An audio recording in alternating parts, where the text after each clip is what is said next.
ಹಾಸನದಲ್ಲಿ ಯಾರಿಗಾದರೂ pen drive ಸಿಕ್ಕಿದ್ರೆ ಈ ವಿಡಿಯೋ ನೋಡಿ. ಪೆನ್ ಡ್ರೈವ್ ಸಂತ್ರಸ್ತರಿಗೆ ಆರ್ಥಿಕ ನೆರವು. ಆಕ್ಚುಲಿ ಪೆನ್ ಡ್ರೈವ್ನಲ್ಲಿ ಶಾದಿಶುದ ಹೆಂಡತಿಯವರದ್ದೇ, ಅಂದರೆ ಮದುವೆ ಆದವರ ಹೆಂಡತಿಯವರದ್ದೇ ವಿಡಿಯೋ ಲೀಕ್ ಆಗಿದೆ.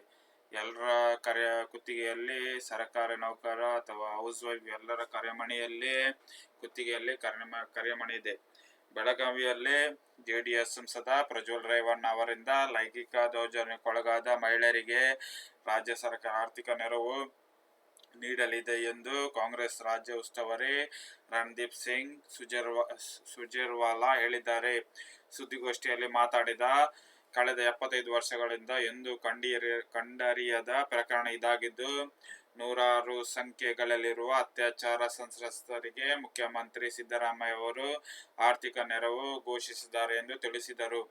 ಈ ವೇಳೆ ಪ್ರಧಾನಿ ನರೇಂದ್ರ ಮೋದಿ ಮತ್ತು ಕೇಂದ್ರ ಗೃಹ ಸಚಿವ ಅಮಿತ್ ಶಾ ವಿರುದ್ಧ ವಾಗ್ದಾಳಿ ನಡೆಸಿದ ಸುರ್ಜೇವಾಲಾ ಪ್ರಜ್ವಲ್ ಕೃತ್ಯಗಳ ಬಗ್ಗೆ ಮಾಹಿತಿಯಿದ್ದರೂ ಜೆಡಿಎಸ್ ಜೊತೆ ಬಿಜೆಪಿ ಮೈತ್ರಿ ಮಾಡಿಕೊಂಡದ್ದು ಏಕೆ ಎಂದು ಪ್ರಶ್ನಿಸಿದರು.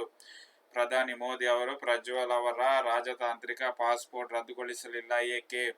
ಅವರನ್ನು ಮರಳಿ ಕರೆತರಲು ಇಂಟರ್ಪೋಲ್ ಮೂಲಕ ಬ್ಲೂ ಕಾರ್ನರ್ ನೋಟಿಸ್ ನೀಡಿಲ್ಲವೇಕೆ ಎಂದು ಸುರ್ಜೇವಾಲಾ ಹೇಳಿದ್ದಾರೆ.